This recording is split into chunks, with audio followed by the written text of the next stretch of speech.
क्यों इंटूबेशन करना पड़ता है, ये पिछले वीडियो में जाने थे, लेकिन इस वीडियो में हम ये जानेंगे कि इंटूबेशन प्रोसीजर किस तरीके से किया जाता है, वो सिस्टमेटिक कैसे करें और कैसे एक पेशेंट की सेफ लाइफ कर सके और उसको बचाने में 100% योगदान रहे। सबसे पहले इंटूबेशन का हम लोग देखते हैं कि क्या क्या इंस्ट्रूमेंट चाहिए, क्या सेफ ड्रग चाहिए, क्योंकि सेडेशन देना पड़ रहा है अगर पेशेंट को, तो कौन कौन से सेडेटिव ड्रग देंगे। इंस्ट्रूमेंट मोस्ट इंपॉर्टेंट क्या क्या है जो आपको वहाँ पे होना ही होना चाहिए, जैसे लेरिंगोस्कोप हो गया। और मॉनिटर में क्या क्या चाहिए, मॉनिटर में जैसे बीपी हो गया, पल्स हो गया, सेचुरेशन हो गया, ऐसे बहुत सारे इंस्ट्रूमेंट है जो आपको नहीं पता था। इस कंडीशन में क्या होता है, इंटूबेशन करते समय ऐसी भूल हो जाती है, कुछ इंस्ट्रूमेंट नहीं के वजह से पेशेंट की जान खतरे में पड़ सकती है।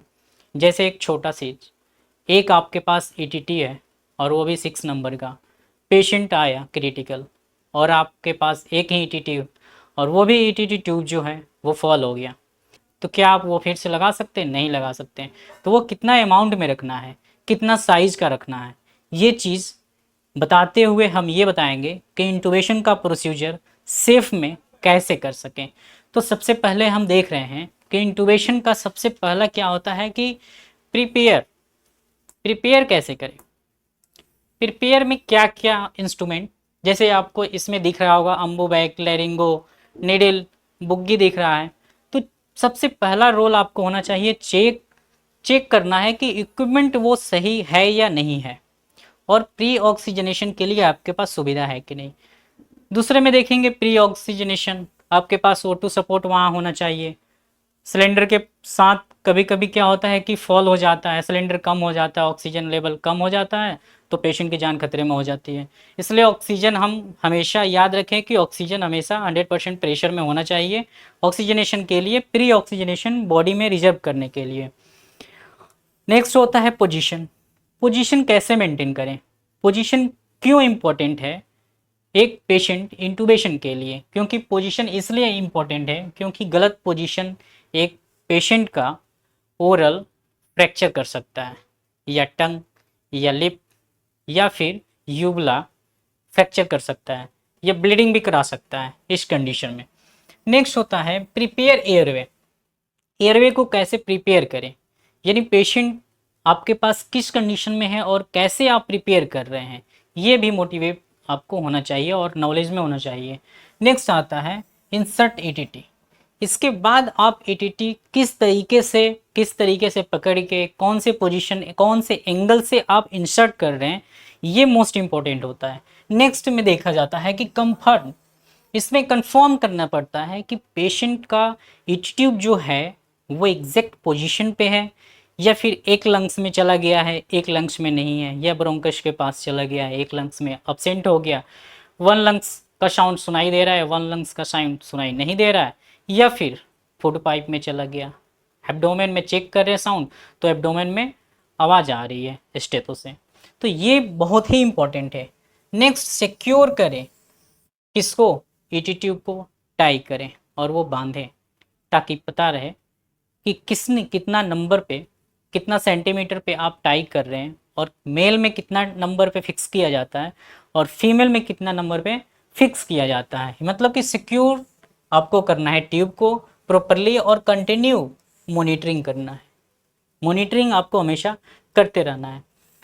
इससे क्या होगा, सेफ एयरवे होगा। राइट टेक्निक आपको पता होना चाहिए, क्लिनिकल कॉन्फिडेंस आपके पास प्रेजेंट होनी चाहिए, स्किल फॉर लाइफ। आपके पास अगर एक्सपीरियंस है और आपका थ्योरेटिकल नहीं है तो फिर बहुत ही रॉन्ग चीज़ माना जा सकता है, क्योंकि सबसे मोस्ट इम्पॉर्टेंट है कि थ्योरेटिकल के साथ साथ हमको प्रैक्टिकल ज़रूरी है, न कि प्रैक्टिकल के साथ थ्योरी। पहले प्रैक्टिकल से अच्छा है थ्योरेटिकल जाने, उसके बाद हम प्रैक्टिकल सीखें। फिर learn today save the tomorrow, मतलब आज जो आप सीख रहे हैं वो कल आपके काम 100% आएंगे मेडिकल फील्ड में। तो अब देखेंगे कि नेक्स्ट में क्या हो रहा है। स्टार्टिंग में सबसे पहले हम क्या देखेंगे, राइट एक्सिस लेवल। सबसे पहले क्या होता है, पेशेंट हमारे पास आता है तो किसी भी एंगल में या किसी भी पोजीशन में हमको इंटूबेशन नहीं करना है।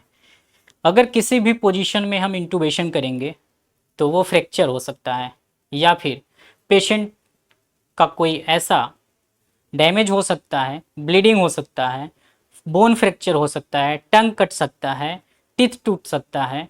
क्यों? क्योंकि आपको सही पोजीशन नहीं पता है। सही पोजीशन अगर एक्सिस आपको पता है तो फिर आप सही वे में इंटूबेशन करने की प्रक्रिया स्टार्ट कर सकते हैं। फर्स्ट पॉइंट से आपको एक्सिस पता होना चाहिए कि कितने एक्सिस होते हैं, किस पोजीशन में एक्सिस बनाया जाता है। तो आपको जो ये पेशेंट दिख रहा है ये ओरल एक्सिस है।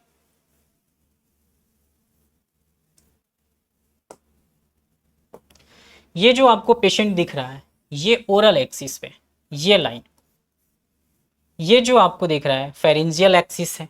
ये जो लाइन दिख रहा है ये लैरिंजियल, यानी फेरिंग्स के पास लैरिंग्स आता है तो लैरिंजियल क्या है, लाइन है, यानी एक्सिस। इस एक्सिस पे सबसे सेफ देखा जाता है, लेकिन कॉमन यूज क्या होता है कि फेरेंजियल एक्सिस पे ही हम लोग इंटूबेशन करते हैं। जैसे यहाँ पे आपको लिखा हुआ है ओरल एक्सिस, फेरेंजियल एक्सिस, ये लैरिंजियल एक्सिस। ये लेवल यानी आपका आई यहाँ होना चाहिए और वोकल कॉर्ड यहाँ पे दिखना चाहिए, तब आप सही पोजीशन में इंटूबेशन कर रहे हैं। अगर ऐसा नहीं दिखा तो आप इंटूबेशन में समस्या पैदा हो सकती है और वो डिस्कम्फर्ट हो सकता है, आप भी डिस्कम्फर्ट हो सकते हैं और पेशेंट भी डिस्कम्फर्ट हो सकता है। क्यों? क्योंकि आपको वोकल कॉर्ड दिखेगा ही नहीं तो आप इंटूबेशन करेंगे कैसे। तो आपको दो लाइन यूज करनी है। अगर आपको सही से दिख रहा है तो आप फेरेंजियल एक्सिस पे आप यूज कर लीजिए, अगर नहीं दिख रहा है तो लैरिंजियल एक्सिस पे यूज कर लीजिए। लेकिन ये दोनों तभी काम आएगा जब पेशेंट का सर्वाइकल इंजरी नहीं हो। अगर पेशेंट का सर्वाइकल इंजरी होता है तो फिर ये एक्सिस कोई काम का नहीं है, हमको फ्लैट ही करना पड़ेगा इंटूबेशन, वो भी मोस्ट इंपॉर्टेंट है। क्यों? क्योंकि अगर सर्वाइकल इंजरी हुआ है, अगर हम इस एक्सिस पे कर रहे हैं तो हेड को टिल करेंगे ऊपर की तरफ, जाग को दबाएंगे इधर, तो पेशेंट का सर्वाइकल इंजरी और हो सकता है। इससे पेशेंट और डिस्क ओरिएंटेड हो सकता है या फिर डिस्कम्फर्ट हो सकता है। अगर पैरालाइज हुआ है उसके वजह से, फिर इंजरी की वजह से, तो और पैरालाइज की संख्या या उससे काउंट जो है परसेंटेज बढ़ सकती है। या वन साइडेड वीकनेस है तो दोनों साइड वीकनेस आ सकती है। क्यों? क्योंकि एक छोटी गलती के कारण। तो हम एक्सिस पे बहुत ही मोस्ट ध्यान देने वाली बात है। अब लोग गलती क्या करते हैं? गलती ये करते हैं कि यहाँ पे देखिए ये पेशेंट है, यहाँ हम ए नंबर में देखेंगे। सबसे पहले ए देखिए, ए में क्या हुआ, पेशेंट लेटा हुआ है, पेशेंट बेहोश पड़ा हुआ है और ये जैसे आए बैठे इंटूबेशन करना स्टार्ट कर दिए। इस कंडीशन में क्या होगा, पेशेंट को डिस्कम्फर्ट हो रहा है, ये लगा भी नहीं पा रहे हैं। ये कौन सा एक्सिस है, या ये एक्सिस बन सकता था, तो ये गलत कर दिए। बी में देखिए, बी में इनका आई का कंटेक्ट वोकल कोड कहाँ दिखेगा, ये वोकल कोड ऐसे आएगा इस एक्सिस पे, यानी लैरिंजियल एक्सिस पे वोकल कोड दिखेगा। तो ये ऐसे देखने का कोशिश करें तो इंटूबेशन कहाँ से होगा, ट्यूब कहाँ से पड़ेगी और इसमें इंजरी का चांस ज़्यादा बढ़ सकता है। तो अब सी नंबर में देखिए, सी नंबर में जस्ट अपोजिट है। इस तरीके से ये सोच रहे हैं कि लगा सकते हैं, कैसे लगा सकते हैं, ये सबसे रॉन्ग है। ये आई इनका यहाँ आई टू आई कंटेक्ट हो रहा है तो इंटूबेशन की बहुत ही दूर की बात है। डी नंबर में देखिए, डी नंबर में पोजीशन सोचिए कि पोजीशन सही है और ये आई यहाँ पे देख रहे हैं, ये कहाँ मिल रहा है, यानी हमको एक्सिस कहीं ना कहीं एक्सिस मिलाना है, या लैरिंजियल मिलाए या फिर फेरेंजियल मिलाए, दोनों हमको मोस्ट इंपॉर्टेंट है। अगर ओरल मिला रहे हैं, ओरल भी एक्सिस होता है लेकिन वो उससे इम्पॉर्टेंट है दो चीज़, लैरिंजियल और फेरेंजियल। फेरेंजियल कॉमन चीज़ है क्योंकि इसमें आसानी से दिख सकता है वोकल कोड, दूसरे हम स्लाइड में दिखाएंगे। अब इसमें देखिए ये लेटे हुए हैं और ये कर रहे हैं इंटूबेशन। अब कैसे इंटूबेशन हो पाएगा, एक ही साथ दोनों कर रहे हैं, यानी ये एकदम 90 डिग्री पे देख रहे हैं, 90 डिग्री से वोकल कोड दिखेगा ही नहीं। फिर ये देखिए ये उस साइड से साइड लेटरल लेटे हुए हैं और पोजीशन जो है वो सुपाइन पोजीशन है। अब इस कंडीशन में ये ट्यूब डाल रहे हैं, कहाँ से पड़ेगा, ये भी है 90 डिग्री। तो इस कंडीशन में हम नहीं कर सकते इंटूबेशन। अगर ये इंटूबेशन कर रहे हैं तो वो जान की खतरा है पेशेंट के लिए, क्योंकि पेशेंट हमारे लिए बहुत ही इंपॉर्टेंट चीज़ है। और मोस्ट इम्पॉर्टेंट इसलिए है क्योंकि आपकी एक गलती के कारण पेशेंट की जान जा सकती है। तो क्यों ना हम अच्छे चीज़ जाने और थ्योरेटिकल जाने। और थ्योरेटिकल में सबसे मोस्ट इम्पॉर्टेंट है, पहला सबसे बेसिक चीज़ एक्सिस ही होता है। आपको सबसे पहले पोजीशन ही, किसी भी चीज़ का स्टार्टिंग करने से पहले, उसका कैरेक्टराइज करने से पहले आपको डायरेक्शन जानना पड़ेगा। कहीं जाने से पहले आपको उसका रास्ता ढूंढना पड़ेगा, तभी आप जा सकते हैं। अब ये रास्ते ढूंढे नहीं और ये डायरेक्ट डालना स्टार्ट कर दिए, कहाँ से डलेगा। तो इसमें 3-4 कैटेगरी में डिवाइड किया गया है। ये आप टाइप 1 में देखेंगे तो यूबला दिखाई दे रहा है और वोकल कॉर्ड बिल्कुल सही पोजीशन पे आपको दिखाई दे रहा है। लेकिन 2 नंबर में ये बैकग्राउंड यानी पैलेट दिखाई दे रहा है इसमें, लेकिन इसमें पैलेट बंद हो गया है और वोकल कॉर्ड दिखाई दे रहा है। लेकिन 3rd नंबर में ये हमारा वोकल हो गया। अब इसमें हमको ट्रेकिया विंड पाइप जो है ये है, तो विंड पाइप इसमें जो है 90% ढक्का ढक्का दिख रहा है। बैकग्राउंड अगर देखा जाए पोस्टेरियर, तो पोस्टेरियर में क्या है कि ये स्वेलिंग हो गया है इतना, तो स्वेलिंग के वजह से जो है ये दिख नहीं रहा है। या कोई स्पाज्म हो गया हो, किसी तरह का इन्फ्लामेशन हो गया हो, शॉर्ट थ्रोट हो गया हो, इस वजह से भी ये स्वेलिंग बढ़ जाती है। इसमें क्या है कि बस हमको वोकल कॉर्ड ये जो है विजुलाइज नहीं हो रहा है, बैकग्राउंड बिल्कुल ही हमको विजुलाइज नहीं हो रहा है। तो टाइप 4 जो है वो सबसे डेंजरस है, इससे आता है, उसके बाद ये हो जाता है।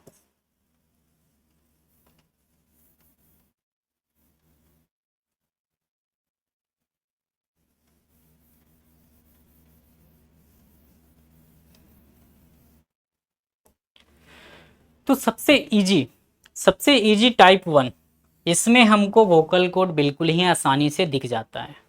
अगर ये दिख गया तो आप डायरेक्ट ट्यूब डाल सकते हैं, आपको बुगी और स्टाइलेट की ज़रूरत नहीं पड़ेगी। लेकिन 2 नंबर, जैसे 2 नंबर आएगा तो थोड़ा सा डिफ़िकल्ट हो जाएगा।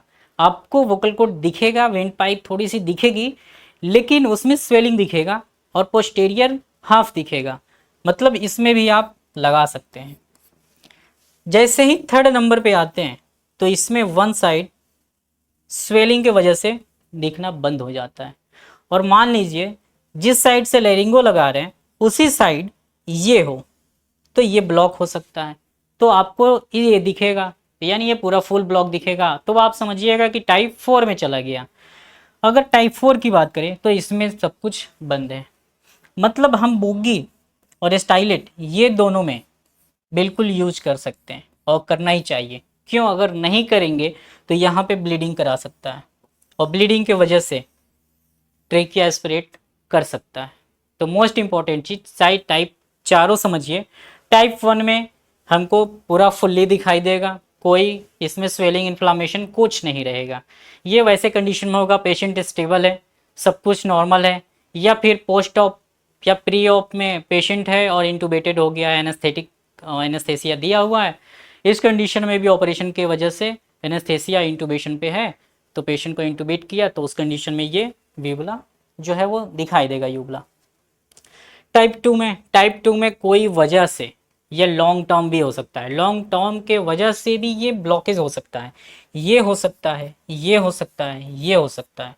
मतलब अगर लॉन्ग टर्म से इंटूबेटेड पेशेंट है तो इन्फ्लामेशन के वजह से भी ये ब्लॉक हो सकता है, और फिर से आप जब इंटूबेशन करने की अगर कोशिश कर रहे हैं तो इंटूबेशन फॉल हो सकता है। अब नेक्स्ट देखेंगे तो नेक्स्ट में आएगा, अब देखिए, अब इसमें मोस्ट इंपॉर्टेंट चीज़ क्या है, फास्ट एंड रॉन्ग इंटूबेशन। लोग क्या करते हैं कि इंटूबेशन फास्ट करने के चक्कर में क्या करते हैं, रॉन्ग इंटूबेशन कर देते हैं, और वहीं क्या होता है, गलती परिणाम निकल जाता है। अब इस स्लाइड में आपको दिखेगा कि इजी इंटूबेशन राइट पोजीशन, मतलब ये समझ में आया कि अगर इजी सबसे आसान भाषा में बात करें कि अगर इंटूबेशन आपको सबसे अच्छा समझना है तो राइट पोजीशन मोस्ट इंपॉर्टेंट होता है। क्यों, क्योंकि मोस्ट इम्पॉर्टेंट राइट पोजीशन ही माना जाता है। अगर सही पोजीशन है तो पेशेंट का राइट इंटूबेशन सही तरीके से इंटूबेट कर सकते हैं। सही पोजीशन एकदम कैसा है, ये एकदम आई हो गया, और आई से सीधा कांटेक्ट कौन सा एक्सिस पे बना हमको, लैरिंजियल, यानी एल ए, लैरिंजियल एक्सिस पे हमको ये इंटूबेशन किया, मतलब ये सही तरीका है। स्टैंडिंग पोजीशन लिया, बेड को हाइट किया और पोजीशन मेंटेन किया, यहाँ पे पीलो किया, जैसे कि क्या हो, पोजीशन एक्सिस में आ जाए और जो इंटूबेशन की प्रक्रिया है वो आसानी से हो जाए। तो मोस्ट इम्पॉर्टेंट इंटूबेशन में क्या देखा जा रहा है कि पोजीशन बहुत मायने रखता है। पोजीशन नहीं मिलने की वजह से इंटूबेशन में 10 से 15 मिनट, आधे घंटे तक लग सकते हैं, केवल पोजीशन नहीं मिलने की वजह से। मैं देखता हूँ आईसीयू में बहुत सारे ऐसे डॉक्टर होते हैं कि इंटूबेशन करते हैं और इंटूबेशन मतलब इतना फॉल होता है कि शर्म आता है। ऐसे ऐसे हैं वो, क्यों? क्योंकि एक्सिस नहीं पता है, सही तरीके नहीं पते हैं। सही तरीका अगर पता होता तो इंटूबेशन में सबसे, अगर मैक्सिमम अगर टाइम अगर लगे तो 5 से 10 मिनट लग सकते हैं, लेकिन इतना भी नहीं कि आप आधे घंटे से इंटूबेट कर रहे हैं। इंटूबेशन कम से कम 3-4-5 टाइम्स आप कर लिए तो भी नहीं हुआ, तो फिर आपको ज़रूर इस वीडियो को जानना चाहिए और देखना चाहिए कि क्या है पोजीशन और कैसे करेक्शन होता है और कैसे सही तरीका है, एक्सिस क्या है, सही पोजीशन क्या है, किस इंस्ट्रूमेंट को किस तरीके से हैंडल किया जाता है। न कि पेशेंट आए और डायरेक्ट आप इंटूबेशन करने लगे और आपको कोई जानकारी नहीं हो, पेशेंट पे ही सीखने लगे, ये गलत बात है। ये हम हर आईसीयू में, जितना जगह आईसीयू में काम किए हैं, आईसीयू इंचार्ज के तौर पे हैं हम, तो जहाँ भी जाते हैं एक न एक गलती ज़रूर देखते हैं। हम वीडियो बनाने का मतलब ये नहीं है, हम ये जानना और बताना चाहते हैं कि आगे से ध्यान दें कि पेशेंट का जो लाइफ है एक डॉक्टर के हाथ में होता है। तो मैं चाहता हूं कि अगर हम सही तरीके से कर रहे हैं तो दूसरा भी सही तरीके से इंटूबेशन करना जाने, क्योंकि गलती बहुत होती है और गलती सुधारने में कोई शिकायत नहीं है। इम्प्रूवमेंट कर सकते हैं कभी भी किसी टाइम, और या छोटे हो या फिर बड़े हो, किसी से भी लर्निंग के लिए ले सकते हैं कि हाँ हमको सीखना का। तो अब देखेंगे ये पोजीशन सही हो गया। नेक्स्ट में देखेंगे तो अब देखिए इसमें एकदम सही तरीका आपको दिखेगा। ये आपका एक्सिस कितना अच्छा से एक्सिस बना है, ये हो गया आई, एकदम आई के कांटेक्ट में। ये देखिए ये एक्सिस बना और हमको क्या दिखा, यहाँ विंड पाइप, वोकल कॉर्ड, यानी इतना आसान से दिख गया। क्यों? क्योंकि ये हेड जो है वो टिल करके, जा टिल किए, हेड को नीचे किए और पोजीशन मेंटेन किए और एक्सिस मेंटेन किए। जैसे ही एक्सिस बना तो हमको बहुत ही आसानी से दिख जाता है। कभी कभी हो सकता है कि शॉर्ट थ्रॉट हुआ हो या फिर नेक स्वेलिंग हुआ हो इसके वजह से, लेकिन अगर एक्सिस मेंटेन कर दिया जाए तो ये आसानी से थोड़ा ना थोड़ा बहुत लेवल 4 तक में कोई भी एक दिख सकता है। जैसे एक्सिस बनेगा ये आपको 100% दिखना स्टार्ट हो जाएगा। अगर थोड़ा भी दिखे,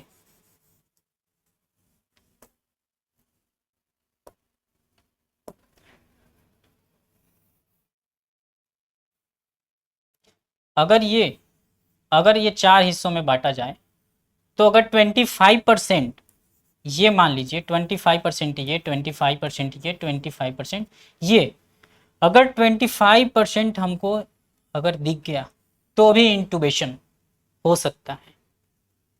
क्यों? क्योंकि हमको अगर थोड़ा भी दिखा तो इसका मतलब ट्रेकिया दिख रहा है, और कौन से लेवल पे है, लेवल 1, लेवल 2, लेवल 3 या लेवल 4 पे है, किस लेवल पे है वो दिख गया तो हमको एक्सिस बनाने में आसानी हो जाएगा और इंटूबेट आसान से कर सकते हैं। अब यहाँ पे देखिए, यहाँ पे आई कांटेक्ट किया है, सीधी लाइन बनाया गया, इंटूबेशन सही से लगा, इसको दिख गया, डायरेक्ट ट्यूब डला, इसमें कोई कंप्रोमाइज़ नहीं हुआ। देखिए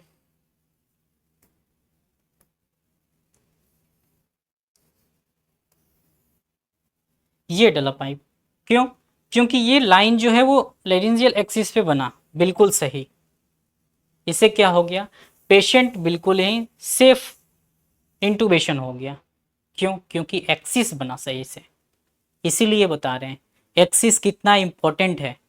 easy to vocal cord, vocal cord को देखने के लिए आई टू वोकल कोड कितना इंपॉर्टेंट है, ये eye to vocal cord most important in intubation procedure. Procedure करने से पहले मोस्ट इंपॉर्टेंट क्या है, वोकल कोड को देखना। अगर आपके हाथ में लाइरिंगो है तो आप वोकल कोड को देखना जरूर सीखें। नेक्स्ट के देखेंगे तो अब देखिए इंटूबेशन स्टार्ट करते हैं। प्रोसीजर क्या है थोड़ा सा एक बार इंट्रोडक्शन कर लेते हैं कि इंडोट्रेकियल इंटूबेशन जो है वो प्रक्रिया है जो ईटी ट्यूब को ओरल या फिर नेजल के थ्रू ट्रेकिया में डाला जाता है। क्यों? क्योंकि एयरवे को सुरक्षित करने के लिए और वेंटिलेशन को प्रॉपर वे में देने के लिए, इसलिए इंटूबेशन करना जरूरी होता है। तो शायद आप समझ गए होंगे कि इंडोट्रेकियल वह प्रक्रिया है जिसमें इंडोट्रेकियल ट्यूब को मुंह में ओरोट्रेकियल या नाक नेजोट्रेकियल के माध्यम से ट्रेकिया में डाला जाता है ताकि एयरवे जो है वो सुरक्षित रहे और वेंटिलेशन दिया जा सके, पेशेंट सेफ बच सके, सेफ रहे। इस वजह से इंटूबेशन कोई ट्रीटमेंट नहीं, कोई डिजीज़ का ट्रीटमेंट नहीं है, ये लंग्स को प्रोटेक्शन करने के लिए है, ऑक्सीजनेशन देने के लिए। ये कोई ऐसा नहीं है कि एंटीबायोटिक दे दिया और वो ठीक हो गया। ये लंग्स को प्रिवेंट करने के लिए है। अगर सेचुरेशन फॉल हो रहा है उसको सेचुरेशन को मेंटेन करने के लिए इंटूबेशन किया जाता है, न कि कोई और रीजन से।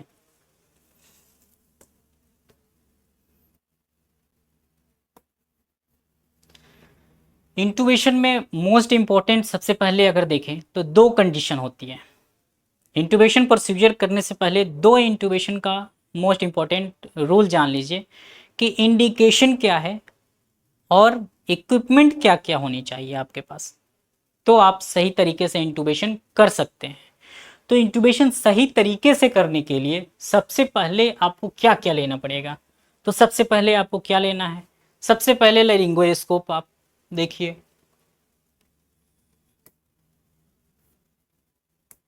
सबसे पहले लैरिंगोस्कोप, लैरिंगोस्कोप विथ ब्लेड होना चाहिए, यानी 0 to 4 तक तक का आपके पास लैरिंगोस्कोप होना चाहिए।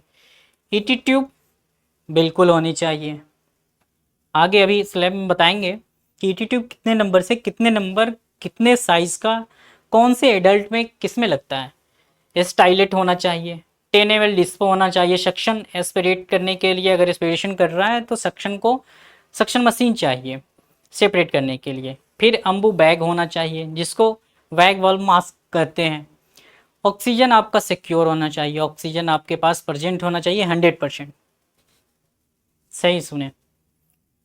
उसके बाद ECO2 यानी कार्बन डाइऑक्साइड को मापने के लिए हमारे पास कुछ मशीनें होनी चाहिए जिससे कि पता चल सके कार्बन डाइऑक्साइड कितना वापस आ रहा है। नेक्स्ट स्टेथोस्कोप, ताकि हम फिक्स करें इंटूबेट टेकिया में ट्यूब को तो पता कर सके कि सही पोजीशन पे गया है या नहीं गया है। नेक्स्ट ट्यूब को होल्ड करने के लिए हमको कुछ चीज़ें ज़रूरी होती हैं जिसको टाई बोलते हैं, जिसको टाई करना होता है और या टैप करना होता है। और पीपीटी और ग्लव्स और मास्क मोस्ट इम्पॉर्टेंट होता है। अब जानेंगे कि क्यों करेंगे, कुछ तो रीज़न होना चाहिए। इंटूबेशन प्रोसीजर हम कर रहे हैं और आपको पता ही नहीं है कि इंटूबेशन क्यों कर रहे हैं, तो सही बात है, इंटूबेशन क्यों कर रहे हैं, कुछ तो रीज़न होना चाहिए।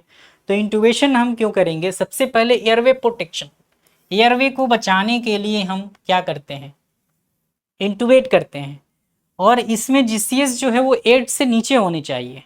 ये नहीं कि आप जीसीएस सही है 15/15 और आप इंटूबेट कर दिए, इसका मतलब आप गलत हैं। तो जीसीएस इंटूबेशन का रूल रेगुलेशन के अकॉर्डिंग, अगर थेरेटिकल के अकॉर्डिंग अगर आप इंटूबेशन करेंगे तो जीसीएस जब 8 से नीचे हो, वर्बल 4 I4 और V5M6, सॉरी वर्बल 4 बोलने की वजह से। तो ये 15 होते हैं। 15 में से अगर 8 पेशेंट को है और 8 से अब कम आ रहा है या 8 बॉर्डर पे है तो सस्पिशियस हो सकते हैं, लेकिन 8 से जैसे नीचे आए, ये डिक्रीज हो रहा है और डिक्रीज कंटिन्यू हो रहा है, तो फिर इंटुबेशन इंडिकेशन में आ सकता है।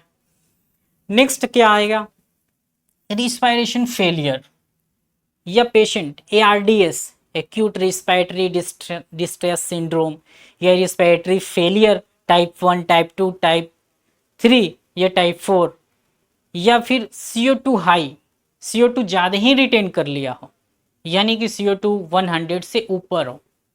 इस कंडीशन में CO2 वाश आउट करने के लिए बाइपेप से तो हो नहीं सकता है, क्योंकि पेशेंट का GCS अगर कम है और ABG में पता चल गया, तो ABG में पता चल गया कि CO2 हाई है, 110 से 100 से ऊपर है, या कभी कभी 80 पे भी पेशेंट बेहोश हो जाते हैं। इस कंडीशन में भी क्या करते हैं कि इंटुबेट का इंडिकेशन शो करने लगता है, तो आपको पता होना चाहिए। फिर आता है कार्डियक अरेस्ट। किसी वजह से पेशेंट को कार्डियक अरेस्ट आ गया, या पेशेंट चलते चलते RTA एक्सीडेंट हो गया, कार्डियक अरेस्ट हो गया, और फेशियल कोई फ्रैक्चर नहीं है, ट्रोमा नहीं है, तो आप इंटुबेशन इंडिकेशन कर रहा है तो आप इंटुबेशन की तैयारी प्रोसीजर कर सकते हैं। दूसरा, ये मोस्ट इंपॉर्टेंट है, जनरल एनेस्थेसिया। अगर जिए एनेस्थेसिया पोस्ट ऑप, या पेशेंट को जरूरी है कि एनेस्थेसिया देना चाहिए, पेशेंट अल्टर्ड है और GCS लो हो रहा है, इस कंडीशन में अगर हम जनरल एनेस्थेसिया दे दिए तो मसल रिलैक्स हो गया, लंग्स जो है वो काम करना छोड़ देगा। क्यों? क्योंकि मसल रिलैक्स होगा तो वो सांस लेना भूल जाएगा। तो इस कंडीशन में क्या होगा, जब सांस लेना भूल जाएगा तो क्या होगा, जो रिस्पायरेशन रेट है वो एपनिया में आ जाएगा, यानी जो नॉर्मल ब्रीथिंग रेट 12 से 26 28 होता है वो 9 8 7 तक आ जाएगा, या फिर स्टॉप हो जाता है, 2 3 4 तक चला जाता है रिस्पायरेशन रेट। इस कंडीशन में भी हमको इनाल, अगर एनेस्थेसिया दे रहे हैं और जिए दिए हैं, मतलब जनरल एनेस्थेसिया का मतलब होता है कि पूरा बेहोशी करना, तो इस कंडीशन में कभी कभी पोस्ट अप में भी पेशेंट हमारे पास आ सकते हैं, या सर्जरी के बाद वैसे लग रहा है तो इंटुबेशन का इंडिकेशन करता है, या पोस्ट अप में तो इंटुबेटेड पेशेंट भी आते हैं। नेक्स्ट देखेंगे कि सीवियर ट्रोमा, या फिर किसी वजह से ट्रोमा हो गया, किसी वजह से या किसी भी प्रकार का ट्रोमा हो गया, कोई भी कंडीशन, जैसे कि मान लीजिए RTA हो गया, फॉल फ्रॉम हाइट हो गया, या फिर किसी मार की वजह से भी चोट लग गया, इस कंडीशन में भी ट्रमा हो सकता है। तो ट्रमा का वजह क्या होगा आप बाद में देखेंगे, पहले आप इंटुबेशन का इंडिकेशन कर रहा है तो आप इंटुबेशन करिए और पेशेंट को पहले जान बचाइए। क्यों? क्योंकि सिचुएशन फॉल हो रहा है। एयरवे ऑब्स्ट्रक्शन, नेक्स्ट क्या है, एयरवे ऑब्स्ट्रक्शन। एयरवे ऑब्स्ट्रक्शन है अगर एयर में कोई ब्लॉकेज हो गया, या किसी प्रकार का स्वेलिंग एनास्पास जो है वो थ्रॉट के वजह से क्या हो गया, दोनों ट्रेकिया जो है आपस में सिकुड़ गया, और सिकुड़ने के वजह से क्या हो गया, ऑक्सीजनेशन जो है वो डिलीवर नहीं हो रहा है किसके पास, लंग्स के पास, तो ऑक्सीजन का सेचुरेशन जो है वो घटते रहेगा, और जब ऑक्सीजन सेचुरेशन घटते घटते रहे तो फिर पेशेंट जो है वो क्या करेगा, हाइपोक्सिया में चला जाएगा, यानी low level of the oxygen in body, body का लेवल जो है वो ऑक्सीजन का कम हो जाएगा तो हाइपोक्सिया में, और हाइपोक्सिया ब्रेन में हुआ तो पेशेंट का डेथ होना 100% कन्फर्म है। फिर अगर पीपल डायलेटेड हो गया तो फिर कोई रोक नहीं सकता है पेशेंट को बचाने से, फिर उस टाइम इंटुबेशन करने के मतलब कोई हो नहीं सकता है। तो ये हो गया। अब देखेंगे कि अगर इंटुबेशन हो गया, मान लीजिए इंटुबेशन हो गया, तो फिर क्या देखेंगे, पोस्ट इंटुबेशन केयर क्या होनी चाहिए, क्यों होनी चाहिए और कैसे होनी चाहिए, ये इम्पोर्टेंट है। इंटुबेशन कर लिए, ये भी एक मोस्ट इम्पॉर्टेंट है, लेकिन इंटुबेशन के बाद भी कुछ तो ज़रूरी होने चाहिए कि इंटुबेशन के बाद देखें क्या क्या यूज कर सकते हैं, यानी पोस्ट अप के बाद वेंटिलेटर देखना है कि वेंटिलेटर सही से चल रहा है कि नहीं, अलार्म, टाइडल वॉल्यूम या प्रेशर, आरआर कितना जनरेट कर रहा है, पेशेंट सेडेटिव पे है कि नॉर्मल पे है, सेडेटिव नहीं है तो कौन से मोड पे है, इंडिकेशन क्या है, कौन सा अलार्म बज रहा है, क्यों बज रहा है, ये बहुत ही ध्यान देने वाला बात है। हाँ, वो तो नेक्स्ट वीडियो में देखेंगे वेंटिलेटर के बारे में, लेकिन अभी हम बता रहे हैं कि वेंटिलेटर जो है कनेक्ट होनी चाहिए आफ्टर इंटूबेशन के बाद।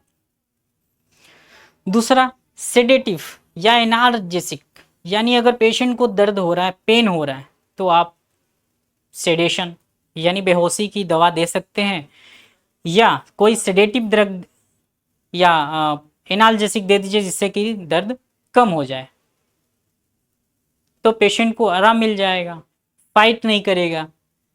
नेक्स्ट आएगा, मॉनिटर करेंगे, वाइटल को मॉनिटर, हमेशा वाइटल मॉनिटर करना ही करना है पेशेंट को स्टार्टिंग से लेके और पेशेंट पोस्ट इंटूबेशन तक। पोस्ट इंटूबेशन के बाद नर्सिंग केयर हो गया, डॉक्टर इन विजिट पे आ रहे हैं, उस कंडीशन मतलब आईसीयू में अगर है तो 24 आवर आपको मॉनिटर तो करना ही है। तो मॉनिटर में हम लोग क्या देखते हैं, बीपी देख सकते हैं, बीपी कितना है, कहीं हाइपरटेंशन तो नहीं है, पल्स देख सकते हैं, टेकीकार्डिया तो नहीं है, ब्रेडिकार्डिया तो नहीं है, आरआर देख सकते हैं, रिस्पायरेशन रेट देख सकते हैं कि ट्रेपनिया तो नहीं है, ब्रेडियपनिया तो नहीं है। उसके बाद क्या कर सकते हैं, सेचुरेशन देख सकते हैं कि नॉर्मल सेचुरेशन कितना है, यानी 95 टू 100 के बीच है कि नहीं है। अगर वेंटिलेटर पे है तो 95 के ऊपर ही सेचुरेशन होना चाहिए। अगर पेशेंट वैसे कंडीशन है, रिस्पायरेशन फेलियर में है और डॉक्टर एडवाइस है कि पेशेंट का सेचुरेशन 90 के टारगेट रखना है, तो इस कंडीशन में आप रख सकते हैं। लेकिन जेन्युइन नॉर्मल कॉमन चीज़ की बात करें तो 100%, 99, 98, 97 सेचुरेशन होना ही चाहिए। क्रिटिकल कंडीशन में 95 और 90 के बीच हो सकता है। चेक द ट्यूब पोजीशन और कप प्रेशर, मोस्ट इंपॉर्टेंट चीज,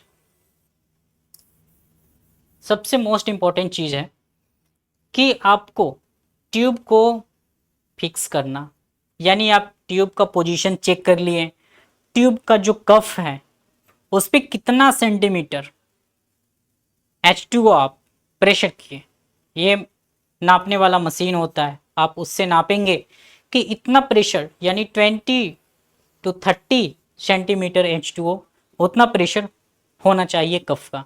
अगर इससे ज़्यादा हुआ तो पेशेंट का ट्रेकियल इंजरी होगा, मसल जो होगा वो इंजूर होगा और ब्लीडिंग का चांस बढ़ जाता है, क्योंकि ट्रेकिया में ये ट्यूब को फिक्स करता है और जो गैस एक्सचेंज होता है वो गैस एक्सचेंज को रोकता है। गैस एक्सचेंज क्यों रोकता है, क्योंकि ट्यूब जो है वो उसको फिक्स करता है कफ के थ्रू। अब देखेंगे कि सक्शन क्यों इंपॉर्टेंट है। सक्शन जो है, जब हम पेशेंट को सक्शन और ओरल केयर जब कर रहे हैं तो सक्शन मशीन और ओरल केयर इंपॉर्टेंट क्यों है।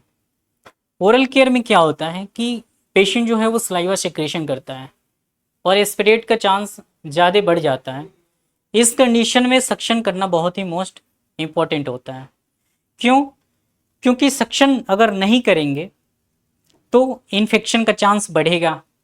अगर ट्यूब फिक्स हुआ है और कफ लो है, यानी ट्यूब फिक्स हुआ है और प्रेशर कफ का जो है वो कम है, तो वो लीकेज करेगा, यानी बाहर से हवा को अंदर की तरफ धक्का देगा और उसके साथ साथ सलाइवा अंदर चला जाएगा। इस कंडीशन में सबसे पहले आप पोजीशन सही करिए, ट्यूब का कफ का प्रेशर जो चेक करिए कि कितना सेंटीमीटर H2O है। उसके बाद डॉक्यूमेंटेशन आप सही तरीके से करिए। सबसे मोस्ट ये भी है, डॉक्यूमेंटेशन क्या होता है, कभी कभी पेशेंट 100% FiO2 देते हैं और मेंशन करते हैं 50%। इससे क्या होता है कि जब डॉक्टर विजिट पे आते हैं तो इस कंडीशन में वो वहीं देखते हैं जो डॉक्यूमेंटेशन में होता है, तो डॉक्टर एग्जैक्ट पता नहीं चल पाता है कि ये एग्जैक्ट सेचुरेशन इतना आ रहा है तो कितना परसेंटेज दिए हैं सेचुरेशन, कितना FiO2 दिए और ये 95 आ रहा है, तो उसको मेंशन करने में थोड़ा सा इम्पोर्टेंट रोल हो जाता है और डॉक्टर को बताने में कंफर्मेशन एक मिल जाती है कि डॉक्यूमेंटेशन अगर सही है तो ट्रीटमेंट भी सही तरीके से हो जाता है। अगर डॉक्यूमेंटेशन फॉल हो जाता है, टाइडल वैल्यूम अगर पेशेंट 700 ले रहा है और हम 500 मेंशन कर रहे हैं तो 200 का गैपिंग हो जाता है, तो इसमें क्या होता है कि अंडरस्टैंडिंग थोड़ा सा दिक्कत हो जाती है। तो डॉक्यूमेंटेशन हमारे लिए कितना इम्पोर्टेंट है ये अगर बात करें तो हर एक पॉइंट डॉक्यूमेंटेशन में होना चाहिए। अगर आप पेशेंट का इंटूबेट कर रहे हैं, कितने नंबर का ट्यूब डालें, कितने नंबर का कितना सेंटीमीटर आप H2O आप दिए, प्रेशर किए वो मेंशन करिए, फिक्स कितना किए, बायलेटरल प्रेजेंट है साउंड वो मेंशन करिए, इंटूबेशन नोट डालिए, ये भी इम्पोर्टेंट रोल होता है। और जो वहाँ के पैरामेडिकल स्टाफ हैं उसको भी देखना चाहिए कि डॉक्टर जो है वो नोट डाले हैं या फिर नहीं डाले हैं। अगर नहीं मेंशन है तो उसको मेंशन करवाना बहुत ही इंपॉर्टेंट होता है। क्योंकि आगे इंटूबेशन आपके समय में अगर हुआ है तो आपका रिस्पॉन्सिबिलिटी भी है कि आप इंटूबेशन नोट डलवाएं। अब देखेंगे कि प्रोसीजर, सबसे पहले आता है प्रोसीजर। प्रोसीजर के बाद आता है प्री ऑक्सीजनेशन, यानी प्रोसीजर करने से पहले हमको प्री ऑक्सीजनेशन करना मोस्ट इम्पॉर्टेंट होता है। 3 to 5 मिनट ऑक्सीजनेशन प्रिजर्व करना है बॉडी के अंदर ताकि ऑक्सीजन जो है वो मेंटेन रहे। इंटूबेशन अगर लॉन्ग टर्म भी चले तो ऑक्सीजन जो प्रिजर्व है वो डिलीवर्ड कर सके ब्रेन को और ब्रेन जिंदा रह सके। इसलिए ब्रेन को जिंदा रखने के लिए, ऑक्सीजन डिलीवर्ड करते रहने के लिए प्री ऑक्सीजनेशन बहुत ही मोस्ट इम्पॉर्टेंट है। उसके बाद आता है पोजिशनिंग। उससे पहले पोजिशनिंग मेंटेन करिए जो हम बताएं अभी। फिर आता है इंटूबेशन टेक्निक। एक्सिस किस लेवल का होना चाहिए, एक्सिस इंपॉर्टेंट क्यों है। फिर आता है इंटूबेशन प्लेसमेंट। आप इंटूबेट किए तो प्लेसमेंट आपकी क्या होनी चाहिए, कितना पे फिक्स करनी चाहिए, ये प्लेसमेंट इंपॉर्टेंट होती है। फिर ट्यूब सिक्योर करना, आप ट्यूब कैसे प्लेस किए, आप कैसे सिक्योर हैं और कॉन्फिडेंस के साथ कह सकते हैं कि बायलेटरल प्रेजेंट है, ये बता सकता है CO2। CO2 नापने वाली मशीन अगर आपके पास है तो वो बताएगा कि CO2 वाश आउट रिटर्न अगर आ रहा है तो कितना आ रहा है, नॉर्मल आ रहा है कि नॉर्मल से ज़्यादा आ रहा है। नॉर्मल से अगर ज़्यादा आ रहा है तो कहीं ना कहीं फॉल है, अगर कम आ रहा है तो भी कहीं ना कहीं फॉल है, तो उसको मेंशन करना है। ट्यूब सिक्योर हो गया। उसके बाद पोस्ट इंटूबेशन केयर, ये आपको बताएं कि मोस्ट इम्पॉर्टेंट है। वेंटिलेशन चेक करना, वेंटिलेटर पे डालना, सेडेटिव अगर है तो, अगर पेशेंट को पेन है तो वो पेन का एनाल्जेसिक दे दिए, ट्यूब पोजीशन सही कर लिए, सक्शन ओरल केयर कर लिए, ET सक्शन कर लिए और डॉक्यूमेंटेशन सही तरीके से कर लिए। ये सारी चीज़ें हो गई तो अब हम आते हैं इंटूबेशन करने की प्रक्रिया को। नीचे में आपको देखिए एक चीज़ दिया है कि यहाँ पे ट्यूब जो है, ट्यूब कन्फर्मेशन के लिए क्या किया जाता है। ट्यूब कन्फर्मेशन के लिए बायलेटरल लंग्स को चेस्ट राइज होना चाहिए, आपको ये भी देखना चाहिए, ये विजुलाइज सीन कर सकते हैं। उसके बाद बायलेटरल ब्रीथ साउंड सुन सकते हैं, ब्रीथ साउंड सुन सकते हैं। अगर गैस्ट्रिक साउंड अब्सेंट है, अगर गैस्ट्रिक साउंड अब्सेंट है तो इसका मतलब पोजीशन सही है, कहीं ना कहीं ट्यूब हवा जा रहा है, लंग्स में प्रेजेंट है और फूड पाइप में अब्सेंट है, इसका मतलब पोजीशन सही है। इन टाइडल CO2 कार्बन डाइऑक्साइड की मात्रा अगर नॉर्मल आ रही है मशीन में तो सब कुछ मतलब सही है। लास्ट में कंफर्मेशन के लिए हम लोग क्या करते हैं कि एक्सरे करते हैं। फाइनल कंफर्मेशन के लिए एक्सरे में विजुलाइज एकदम इजी सीन हो जाता है कि ट्रेकिया में ट्यूब डली है, ट्रेकिया 3 और 4 नंबर पे दिख जाता है एंड ऑफ ETT ट्यूब का टिप, जिससे कि कंफर्मेशन 100% हो जाता है। अब देखते हैं कि नेक्स्ट में क्या आ रहा है। अब इंडिकेशन कब किया जाता है, इंडिकेशन में हम लोग उधर देख लिए कि एयरवे प्रोटेक्शन होना चाहिए, respiration failure, cardiac arrest, general anaesthesia, severe trauma, airway obstruction. Contra indication, किस कंडीशन में नहीं करना चाहिए, ये भी तो इंपॉर्टेंट है। किस कंडीशन में नहीं करना चाहिए, वो सीवियर लैरिंजियल ट्रैकियल इंजरी। इस कंडीशन में इंटूबेशन जो है वो अवेयर करना चाहिए। क्यों? क्योंकि पेशेंट जो ऑलरेडी इंज्योर है और आप लैरिंगो इंसर्ट करिएगा तो पेशेंट और इंजरी हो सकता है, ये आपको याद रखनी चाहिए। Severe laryngeal tracheal injury. Nasotracheal intubation में क्या होता है कि बेसलाइन स्कल जो है वो फ्रैक्चर हो जाता है। कंट्रा इंडिकेशन की अगर बात करें तो जैसे हम इंटूबेट के लिए लैरिंगोस्कोप डालते हैं तो कभी कभी जो सुपेरियर हेड पैलेट होता है, नेजल कैविटी का बेसमेंट होता है, तो वो क्या होता है कि फ्रैक्चर होने का चांस उसमें बढ़ता है।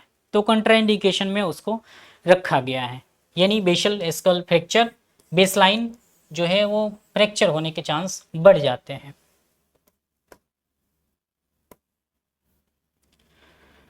अब देखिए कॉम्प्लिकेशन।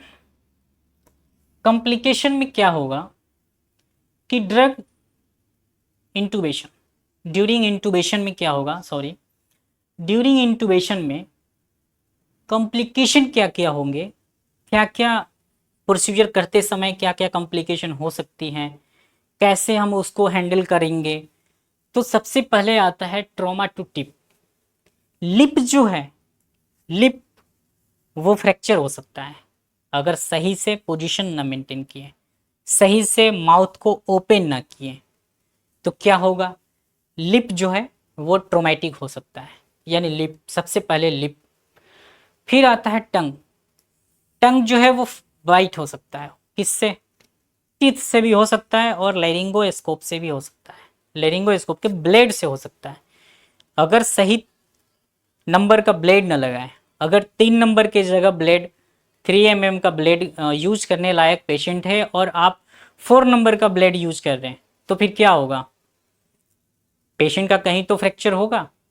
जब उसके मुंह माउथ में उतना साइज का ओपन नहीं हो पा रहा है और आप 4 नंबर का डाल रहे हैं, 3 नंबर कंफर्टेबल है, तो कहीं ना कहीं तो फ्रैक्चर होगा। तो ये हो जाता है। नेक्स्ट आता है कि इंटूबेशन करते समय हाइपरटेंशन भी हो सकता है।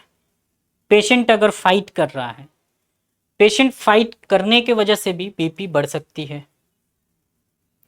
दूसरा टेकीकार्डिया हो सकता है, टेकीकार्डिया के वजह से एरिथमिया हो सकती है, यानी जो ईसीजी ग्राफ है चेंज होने लगती है, हार्ट इनबैलेंस, रिदम सेंड करने लगता है।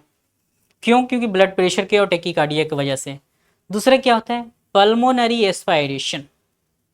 पल्मोनरी एस्पायरेशन यानी निमोनिया होने का चांस इसमें क्या होता है, बढ़ जाता है। अगर क्विक इंटूबेशन नहीं किए और जो सलाइवा, जो सेक्रेशन, जो स्पूटम निकल रहे हैं वो अगर ट्रेकिया में गया तो पल्मोनरी क्या होगा, एस्पायरेशन। पल्मोनरी एस्पायरेशन क्यों हो रहा है, लॉन्ग टर्म इंटूबेशन की वजह से सेक्रेशन जो है ज़्यादा अमाउंट में आ रहा है और आप सक्शन नहीं कर पा रहे हैं उतना फास्ट, और सेक्रेशन कंटिन्यू है, इंटूबेशन होल्ड है, इस कंडीशन में पल्मोनरी एस्पायरेशन हो सकता है। दूसरा आता है लैरिंगोस्पाज्म। जो लैरिंग्स है वो स्पाज्म हो जाएगा, स्वेलिंग हो जाएगा। इन्फ्लामेशन की वजह से क्या होगा कि वो चिपक जाएगा आपस में। जो होल है ट्रेकिया का, जो विंड पाइप है वो चिपक जाता है। जो होल है इतना नॉर्मल अगर ओपन है तो वो क्या होगा, चिपकने लगे स्वेलिंग के वजह से। तो इस कंडीशन में भी क्या होगा, इंटूबेशन ड्यूरिंग, ये ध्यान देने वाली बात है। फिर ये आता है ब्रोंकोस्पाज्म। ब्रोंकोस्पाज्म क्या होता है कि ट्रेकिया के बाद ब्रोंक्यूल्स आते हैं, ब्रोंकस आते हैं जो डिवाइड करते हैं। वहाँ पे इन्फ्लामेशन की वजह से या अपर रिस्पिरेटरी ट्रैक्ट इन्फेक्शन होता है जिसके वजह से कभी कभी स्वेलिंग हो जाती है। इस कंडीशन में क्या होता है कि जो ट्रेकिया है, पाइप जो है इन्फ्लामेशन की वजह से ब्रोंकस के पास इन्फ्लामेशन हो जाता है, इस कंडीशन में ब्रोंकोस्पाज्म हो जाता है। इसोफेरेंजियल इंटुबेशन, जब इंटुबेशन करते हैं तो जब फॉल होता है, इंटुबेशन जब फॉल्स हो जाता है, तो हमको लगता है कि पेशेंट का जो इंटुबेशन किए सही कर दिए, लेकिन वो ट्रेकिया में न जाके ईसोफेगस में चला जाता है, और ईसोफेगस में अगर चला गया तो पेशेंट का एस्पायरेशन होना बहुत मतलब कॉमनली हो जाता है, और वो निमोनिया क्रिएट कर देता है। क्यों? क्योंकि सही से इंटुबेशन नहीं किए, इंटुबेशन ज़्यादा टाइम लगा दिए, इस वजह से फूड पाइप में ट्यूब चला गया, और एस्पायरेशन क्या हुआ, जो सलाइवा था उधर ब्लॉक कर दिया और विंड पाइप में चला गया। तो ये बिल्कुल ध्यान देनी चाहिए। नेक्स्ट, आफ्टर एक्सटुबेशन, अब मान लीजिए इंटुबेट कर दिए, पेशेंट इंटुबेट हो गया, पेशेंट ठीक हो गया, सब कुछ नॉर्मल हो गया, उसके बाद फिर जो ट्यूब है उसको निकालने की प्रक्रिया को एक्सटुबेशन कहते हैं। Extubation means remove of tube in trachea. Trachea में से जब हम फ्रॉम रिमूव करते हैं ट्यूब को, तो इज कॉल्ड एक्सटुबेशन कहते हैं। डालने की प्रक्रिया को इंटुबेशन और निकालने की प्रक्रिया को एक्सटुबेशन, ये ध्यान। तो आफ्टर एक्सटुबेशन क्या हमको ध्यान देना है? शोर थ्रोट, यानी जो गले में है वो कहीं स्वेलिंग, घरघराहट की आवाज़, जो आवाज़पन में भारीपन आना और वाइब्रेशन क्रिएट करना। अगर कुछ पेशेंट बोल रहा है तो वाइब्रेशन क्रिएट कर रहा है, तो इस कंडीशन में शॉर्ट थ्रोट की वजह से वाइब्रेशन क्रिएट हो सकता है। हॉर्सनेस साउंड, हॉर्स के जैसे सोते समय साउंड क्रिएट हो जाता है। क्यों? क्योंकि जो इंटुबेशन लॉन्ग टर्म से था, पेशेंट रिकवरी हुआ और एक्सटुबेट कर लिए, तो 24 to 48 आवर तक पेशेंट क्या होता है, आफ्टर एक्सटुबेशन के बाद हॉर्स साउंड सुनाई देता है, क्योंकि इन्फ्लामेशन हो जाता है। इतना दिन तक अगर पेशेंट इंटुबेशन पे है, इंटुबेट पे है, वेंटिलेटर पे है, तो पेशेंट का इन्फेक्शन कंपलसरी हो जाता है, वहाँ इन्फेक्शन बढ़ ही जाता है, स्वेलिंग, क्योंकि वहाँ पे प्रेशराइज रहता है, जो ट्यूब रहता है वो प्रेशराइज रहता है, उसमें इन्फ्लाम किए रहते हैं हम लोग, उसमें फिक्स किए रहते हैं। इन्फ्लेट तो करते हैं, इन्फ्लेट करके डिफ्लेट तो करते नहीं है, क्योंकि डिफ्लेट करेंगे तो फिर इंटुबेशन का कोई मतलब ही नहीं है। तो इस वजह से क्या होता है, हॉर्सनेस साउंड सुनाई देता है। जो यहाँ पे आपको दिख रहा है ये इन्फ्लामेशन हो जाता है। क्यों? और ये दोनों जो है थोड़ा सा कम हो जाता है, और जो हवा का प्रेशर है वो बढ़ जाता है, इस वजह से वोकल कॉर्ड में वैक्यूम जो है वो वाइब्रेट क्रिएट करता है और हर्सनेस साउंड सुनाई देता है। नेक्स्ट आता है trachea stenosis, prolong इंटुबेशन। Trachea stenosis का मतलब होता है इन्फ्लामेशन ऑफ द ट्रेकिया। जब ट्रेकिया में इन्फ्लामेशन होता है तो एस्टेनोसिस हो जाता है। एस्टेनोसिस का मतलब क्या हुआ कि जब ट्रेकिया में सिक्योर नहीं हो पा रहा है, मतलब कि अगर ये ट्रेकिया है तो यहाँ पे इन्फ्लामेशन हो गया, यहाँ पे इन्फ्लामेशन हो गया, और एस्टेनोसिस होके ये ऐसे आपस में जुड़ जाते हैं। यानी अगर ये ट्रेकिया है, ये ट्रेकिया है, और यहाँ पे ये सट जाए दोनों साइड से, तो ऑक्सीजन जो है वो डिलीवर्ड नहीं हो पाएगा लंग्स के पास। इसी को हम लोग क्या करते हैं, ट्रेकिया स्टेनोसिस। ये क्यों होता है? प्रोलॉन्ग इंटुबेशन। तो अगर ऐसे समस्या आ रही है तो पेशेंट को बताना है कि 24 to 48 आवर तक ऐसा लगेगा कि आपके गले में कुछ ट्यूब डाली हुई है, लेकिन वो है नहीं एक्चुअली में, तो ये बताना जरूरी है।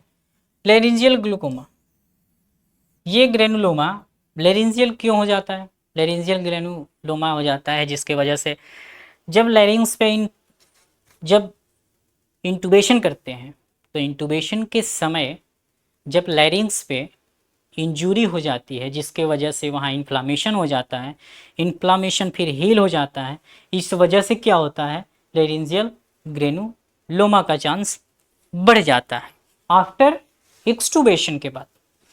इसमें अगर ड्यूरिंग एक्सटूबेशन के बाद देखें तो यही तीन चीज़ें हैं, लेरिंजियोस्पाज्म, पल्मोनरी एस्पायरेशन और एडिमा ऑफ अपर एयरवे। ये आपको पहले भी बताया कि अपर एयरवे जो है ये एडिमा हो जाता है जिसके वजह से ये कॉम्प्लिकेशन आपको दिख जाती है।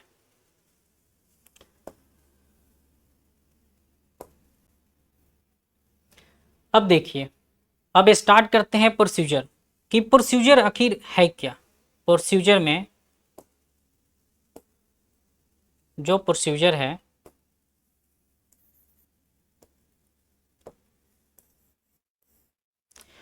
अब देखिए, फर्स्ट नंबर में explain the procedure, step by step देखेंगे कि प्रोसीजर कैसे स्टार्ट करें। सबसे पहले अगर पेशेंट कॉन्शियसनेस है, अगर सर्जरी होना है तो हम एक्सप्लेनेशन कर सकते हैं, अगर सर्जरी नहीं हो रही तो एक्सप्लेनेशन नहीं कर सकते हैं, उसके अटेंडेंट को एक्सप्लेनेशन करते हैं, पेशेंट को, रिलेटिव को एक्सप्लेनेशन हम करते हैं। और कंसेंट, सबसे पहले डॉक्यूमेंटेशन कंसर्न लेना हमको बहुत ही मोस्ट इंपॉर्टेंट होता है इंटूबेशन से पहले, प्रोसीजर करने से पहले। तो सबसे पहले एक्सप्लेन करें, पेशेंट को एक्सप्लेन करें ज़रूर। अगर पेशेंट कॉन्शियस हो, अगर अनकॉन्शियस है तो कंसेंट रिलेटिव से ले सकते हैं, यानी रिलेटिव से ले सकते हैं।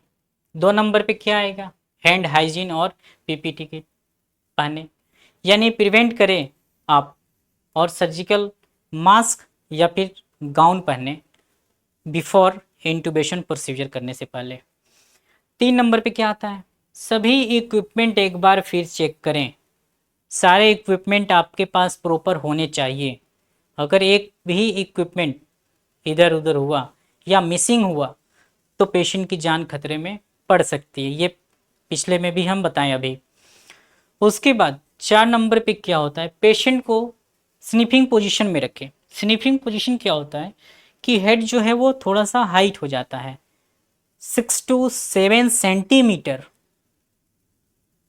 अपने लेवल से हाइट होना is called sniffing position. Sniffing position क्या हुआ, 7 सेंटीमीटर हाइट बढ़ना और उस पर इंटूबेशन करना इज कॉल्ड स्निफिंग पोजीशन। यदि सर्वाइकल स्पाइनल इंजरी है, सर्वाइकल इंजरी है स्पाइन में, तो आप ये पोजीशन नहीं अपना सकते हैं। जैसे पेशेंट है वैसे ही कंफर्टेबल आपको पोजीशन मेंटेन करना पड़ेगा, यानी ओरल एक्सिस पे आपको स्ट्रेट लाइन आपको करना पड़ेगा। उसके बाद O2 हम बताएं पहले भी कि O2 100% होनी चाहिए। किसमें, पेशेंट को प्रिजर्व करें, प्रोसीजर करने से पहले पेशेंट को प्रिजर्व करें ऑक्सीजन बॉडी में। क्यों, 3 से 5 मिनट, क्योंकि ऑक्सीजन जब प्रिजर्व रहेगा तो इंटूबेशन करते टाइम अगर लॉन्ग टर्म तक इंटूबेशन 5 मिनट लग भी गया तो ऑक्सीजन जो है पेशेंट हाइपोक्सी में नहीं जाएगा, इस्चेमिक हाइपोक्सिक में नहीं जाएगा, ऑक्सीजन का लेवल डाउन नहीं होगा, जो प्रिजर्व रहेगा वो डिलीवर्ड हो जाएगा। उसके बाद क्या आता है, ज़रूरत हो तो इंडक्शन एजेंट और मसल रिलैक्सेशन ड्रग दे सकते हैं। अगर पेशेंट फाइट कर रहा है और इंटूबेशन नहीं हो पा रहा, उस कंडीशन में आप अपने पास जो भी मसल रिलैक्सेशन रखे हैं, सेडेटिव ड्रग रखे हैं, वो एडवाइस के द्वारा दें, अपने से ना दें। नेक्स्ट 7 नंबर पे क्या है कि लेरिंगोस्कोप से वोकल कोड देखें, एक्सिस के द्वारा वोकल कोड आप देखें। अगर वोकल कोड दिख गया लेरिंगोस्कोप से तो फिर ईटी ट्यूब को वोकल कोड के बीच से ट्रेकिया में डालें। अगर वोकल कोड दिखा तो आपको बहुत ही आसानी से चला जाएगा। अगर वोकल कोड नहीं दिख रहा है, यानी थोड़ा दिख रहा है, तो आपको यूज बुगी करना चाहिए, क्योंकि बुगी को यूज करने से क्या होगा कि जो इंजरी का चांस है वो कम हो जाएगा। क्योंकि जब हम डायरेक्ट लेवल अगर 3 पे पेशेंट का वोकल कॉर्ड है तो उसमें स्वेलिंग बढ़ जाती है। इस कंडीशन में अगर डायरेक्ट ट्यूब डाल रहे हैं तो उस कंडीशन में क्या होगा, इंजरी ज़्यादा हो जाएगी और ब्लीडिंग का चांस बढ़ जाएगा। ब्लीडिंग अगर होगा तो पेशेंट एस्पिरेट करेगा, एस्पिरेट करेगा तो पेशेंट को निमोनिया हो जाएगा, तो इससे बचें। उसके बाद 9 नंबर में स्टाइलेट निकालें और कफ को रिफ्लेक्ट करें। ट्यूब, इसमें ट्यूब को देखा, ट्यूब में डाला हुआ है, ट्यूब के अंदर स्टाइलेट डाला है। इसमें जो बताया गया है स्टाइलेट डाल के किया है। स्टाइलेट क्या होता है कि ये मेटल का इंस्ट्रूमेंट होता है, हम अभी आगे दिखाएंगे। उसमें क्या होता है कि डालने में आसानी होती है। वोकल कोड आपको दिखा तो बहुत ही इजी वे में आप डाल सकते हैं। नेक्स्ट में Ambu bag. Ambu bag ET डालने के बाद कनेक्ट करें और चेक करें, यानी कि जो प्लेसमेंट है अम्बू बैग से ही प्लेसमेंट चेक करें। दो चीज़ से, अम्बू बैग या वेंटिलेटर, और वेंटिलेटर से वेंटिलेशन देना, यानी अम्बू बैग से चेक करें या फिर वेंटिलेटर से कनेक्ट कर दें। अगर वेंटिलेटर से कनेक्ट कर रहे हैं तो भी आपको साउंड सुनाई देगा अगर चेस्ट में होगा तो। अगर अम्बू बैग है तो अम्बू बैग जो है वो 500 ml तक आप पुश करिए और स्टेथो लगा के सुनिए। अगर आपको चेस्ट पे देखना है, बाइलेटरल चेस्ट देखिए और एक बार एब्डोमेन पे देखिए। अगर गैस्ट्रिक साउंड प्रेजेंट हो रहा है इसका मतलब प्लेसमेंट गलत हो गया है, फिर से आप चेंज करिए। अगर प्लेसमेंट अगर सही है तो गैस्ट्रिक पे आपको नहीं सुनाई देगा, एब्डोमेन साउंड एब्सेंट रहेगा और बाइलेटरल साउंड जो है वो प्रेजेंट रहेगा अम्बू जब हम प्रेस करेंगे 500 ml। उसके बाद प्लेसमेंट कंफर्म कर लिए कि अगर वो सही है तो ही तो हम फिक्स करेंगे कि इतना पे रहना चाहिए, कितना नंबर पे रहना चाहिए। तब ट्यूब को फिक्स करें और होल्डर से सिक्योर करें और ट्यूब को डेप्थ नोट करें कि कितना। लगभग एडल्ट में 21 होता है और महिलाओं में 23। महिलाओं में सॉरी, जो एडल्ट होते हैं, एडल्ट में फीमेल और मेल में कंपेयर हो जाता है 2 सेंटीमीटर का, यानी मेल में 23 सेंटीमीटर तक हम इंसर्ट करते हैं और फीमेल में 21 पे फिक्स करते हैं टीथ लेवल से। तो यहाँ पे दिया है 23, ये हो गया मेल में दांतों के स्तर से, यानी जो टीथ है उसको लाइन हम इंडिकेट करते हैं और दांत पे ही इंडिकेट करके 23 सेंटीमीटर इंसर्ट करते हैं, फिर उतना ही पे हम लोग टाई करते हैं और होल्ड करते हैं, फिर कंटिन्यू मॉनिटरिंग करते हैं। पेशेंट को मॉनिटरिंग करना बहुत ही इंपॉर्टेंट होता है। क्यों? क्योंकि पेशेंट को मॉनिटरिंग नहीं करेंगे फिर हमको पता ही नहीं चलेगा कि पेशेंट का सेचुरेशन कितना है, टेकीकार्डिया है कि हाइपरटेंशन है कि ब्रेडीकार्डिया है कि एपनिया पेशेंट को आ रहा है। इसके बाद एक एक चीज़ हम देखेंगे कि अब एक चीज़ और देख लेते हैं। इसमें ड्रग भी बहुत ही मोस्ट इम्पॉर्टेंट होता है। जो कभी कभी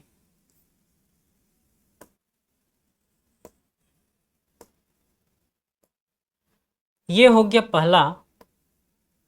पहला मेडिकेशन।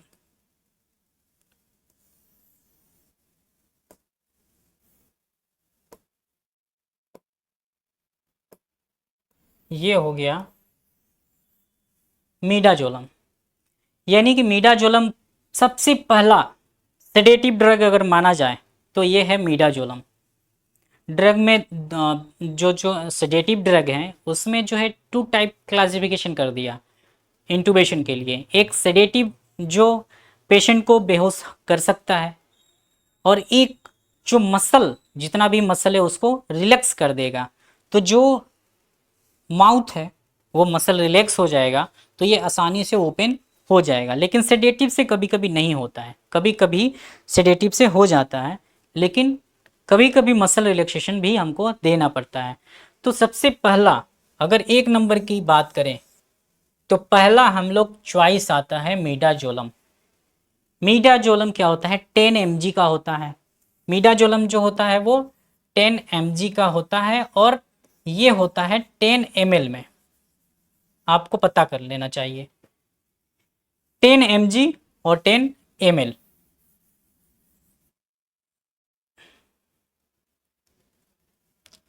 ये हो गया 10 mg और 10 ml।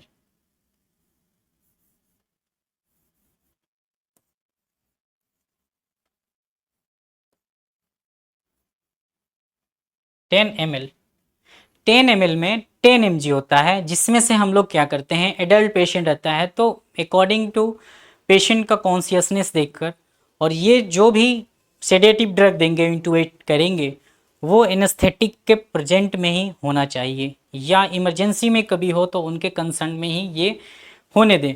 का क्यों? क्योंकि कभी कभी सेडेटिव देने के वजह से पेशेंट का हाइपो में चला जाता है, यानी हाइपो टेंशन और हाइपो टेकिकार्डिया से ब्रेडिकार्डिया में चला जाता है। यानी मीनाजोलम देने के वजह से पेशेंट जो है बीपी फॉल हो सकता है, टेकिकार्डिया से ब्रेडिकार्डिया में हो सकता है, सांस लेने का आरआर जो है रिस्पायरेशन रेट घट सकता है। ये हो गया। ये हम अवेयर करते हैं कभी कभी कार्डियक पेशेंट में। कभी भी हमारे पास कार्डियक पेशेंट आता है तो हम इसको यूज नहीं करते हैं, क्योंकि ये कार्डियक पेशेंट में बहुत ही गंदा तरीके से रोल निभाता है। दूसरा आता है केटामिन। केटामिन क्या होता है कि जब पेशेंट कार्डियक अरेस्ट में है, कार्डियक कोई इशू आया है, तो मिडाजोलम नहीं दिए तो सेकेंड चॉइस ऑफ ड्रग जो है सेडेटिव में केटामिन को माना जाता है। केटामिन हम लोग यूज करते हैं। अगर केटामिन हमारे पास नॉट अवेलेबल है तो फिर आ जाते हैं फेंटानिल। जो फेंटानिल है वो हम क्या करते हैं, ये 100 mcg 2 ml कंटेन करता है, यानी 100 mcg 2 ml कंटेन करता है, यानी 0.1 mg होता है 2 ml में। ये फेंटानिल जो पेशेंट को रिलैक्स कर देता है। फिर इसके बाद आता है प्रोपोफोल। प्रोपोफोल क्या होता है, ये भी एक सेडेटिव ड्रग है। जब पेशेंट ये तीनों में से किसी से सेडेटिव नहीं दे रहे हैं और फेंटानिल दे दिए, इससे भी सेडेटिव पेशेंट जो सेडेट नहीं हो पाया, तो इस कंडीशन में हम प्रोपोफोल देते हैं। प्रोपोफोल डॉक्टर के अनुसार ही और बॉडी वेट के अनुसार प्रोपोफोल यूज करते हैं। अगर इससे भी काम नहीं हुआ तो फिर इटोमाइडेट यूज करते हैं, लेकिन ये डेंजरस है। ये तभी यूज करेंगे जब पेशेंट ये सेडेटिव काम नहीं कर रहा हो। अब बात करते हैं कि पेशेंट का मसल रिलैक्स करना है, पेशेंट को मसल हमारे रिलैक्स करना है, पेशेंट फाइट कर रहा है और जो है वो टाइटनेस यानी जो है वो अकड़ के रखा हो हाथ पैर माउथ, तो उस कंडीशन में हम कैसे मसल रिलैक्सेशन को यूज करेंगे। तो सक्सीनाइल कोलिन आता है जो पाउडर फॉर्म में होता है, पहला चॉइस ये होता है। दूसरा क्या होता है, रिकोरोनियम। ये सेकेंड चॉइस हो जाता है किसका, मसल रिलैक्सेशन का। तीसरा वैनकोरोनियम, ये भी मसल रिलैक्सेशन का सेकेंड थर्ड चॉइस हो जाता है। उसके बाद लास्ट में आता है एट्राक्यूरियम, जो सबसे डेंजरस माना जाता है। एट्राक्यूरियम पेशेंट, वैसे पेशेंट को भी चलाते हैं जब पेशेंट वेंटिलेटर पे हो और पेशेंट को अपने कंट्रोल में करना हो और पेशेंट फाइट कर रहा हो, इस कंडीशन में पेशेंट को बेहोश रखने हो, तो इस कंडीशन में एट्राक्यूरियम जो है यूज करते हैं। या पेशेंट को सेडेटिव कंटिन्यू रखने के लिए फेंटानिल और मिडाजोलम का भी यूज करते हैं। अगर बात करें कि कंटिन्यू अगर रखना है इन्फ्यूजन पे, हमको पेशेंट सेडेटिव रखना है, अगर डॉक्टर ने एडवाइस किया कि पेशेंट जो है वो सेडेटिव पे रहेगा, तो हमको क्या यूज करना चाहिए, इन्फ्यूजन में कैसे लगाएंगे, तो ये भी देख लेते हैं। ये मिडाजोलम जो है वो 10 mg हम बताएं अभी, 10 mg होता है 10 ml में। ये हो गया 4 एम्पल यानी 40 mg प्लस ये यानी 5 एम्पल 5 ml में कितना हो जाएगा 1000 mcg।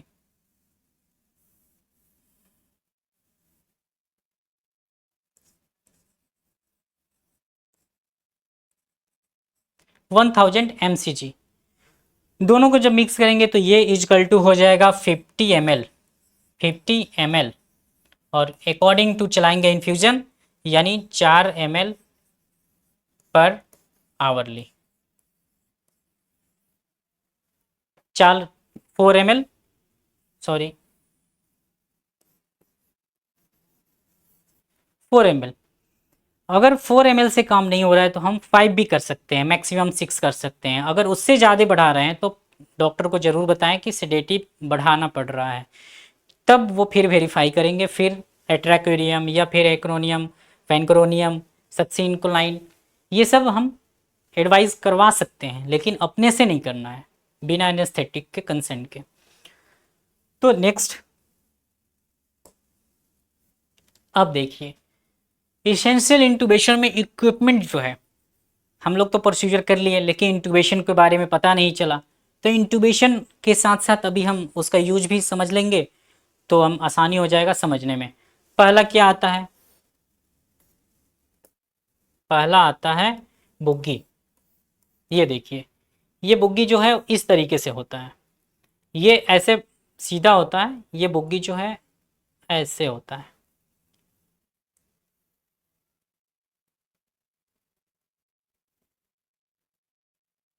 ये और यहाँ पे एक होल होता है, यहाँ पे भी एक होल होता है जिससे ऑक्सीजन यहाँ जा सके। दूसरा होता है स्टाइलेट। ये जो है फ्लेक्सिबल प्लास्टिक का होता है, ये मेटेलिक होता है, जिससे कि हम ये अपने तरह से एडजस्ट कर सकते हैं। अगर हम इसको चाहें तो अपने तरीके से ऐसे कर सकते हैं, अपने तरीके से ऐसे कर सकते हैं, अपने तरीके से जिगजैग बना सकते हैं, जिससे क्या होता है कि आसानी होता है इंट्यूबेशन में। ये हो गया अम्बू बैग का मास्क, ये हो गया मास्क और ये हो गया अम्बू बैग, यानी 1000 ml ये होता है। 1000 ml, 2000 ml, 500 ml और 250 ml आता है पीडियाट्रिक के लिए। तो ये हो गया। 4 नंबर पे आता है लेरिंगोस्कोप। ये लेरिंगोस्कोप का ये हैंडल हो गया, यहाँ पे ये लाइट हो गया और ये इसको बोलते हैं ब्लेड, यानी 1 mm से आपके पास 4 mm तक होना चाहिए। फिर नेक्स्ट आता है 5 नंबर। 5 नंबर पे आता है ईटी ट्यूब।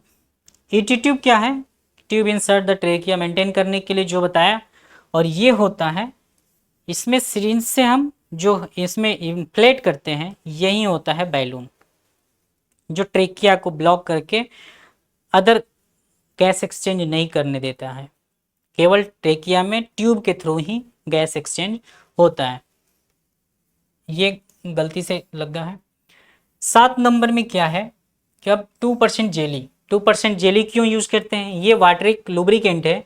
जब हम ट्रेकिया में ट्यूब डालते हैं तो उसको टिप को लुब्रिकेंट करने के लिए, ताकि फ्रिक्शन पैदा ना कर पाए और फ्रिक्शन जो पैदा ना करे और आसानी से डल सके, यानी किसी भी तरीके का पेशेंट को इंजरी ना हो ट्रेकिया में, इस वजह से हमको लुब्रिकेंट का यूज करना होता है। नेक्स्ट देखेंगे तो ये हो गया सक्शन मशीन। सक्शन मशीन क्यों यूज किया, सक्शन मशीन इसलिए यूज किया क्योंकि जो पेशेंट का सलाइवा सेक्रेशन हो रहा था उसको एस्पिरेट करके ये मशीन खींचता है।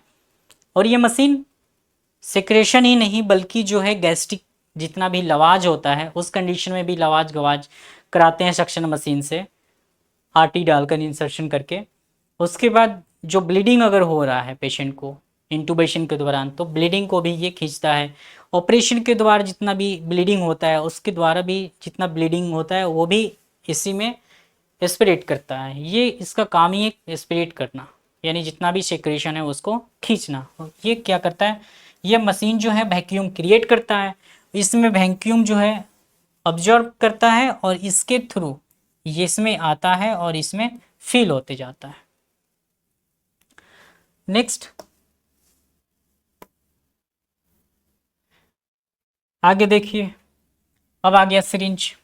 ये सिरिंज क्यों यूज करना है इंटूबेशन में? इंटूबेशन में तब यूज करना है कि जब हम 10 ml का सिरिंज कब यूज करेंगे? इन्फ्लेट करने के लिए, इन्फ्लेट और डिफ्लेट करने के लिए ईटी ट्यूब को। और ईटी ट्यूब डालने से पहले एक बार इन्फ्लेट और डिफ्लेट कर ले, ताकि पता चल सके कि जो बैलून है वो सही से प्रॉपर काम कर रहा है कि नहीं, कहीं लीकेज तो नहीं है। अंदर डालने के बाद अगर लीकेज पता चल रहा है तो ये एक भारी मिस्टेक है, तो ये पता कर ले। ये मेजिल फोर्सेप हो गया।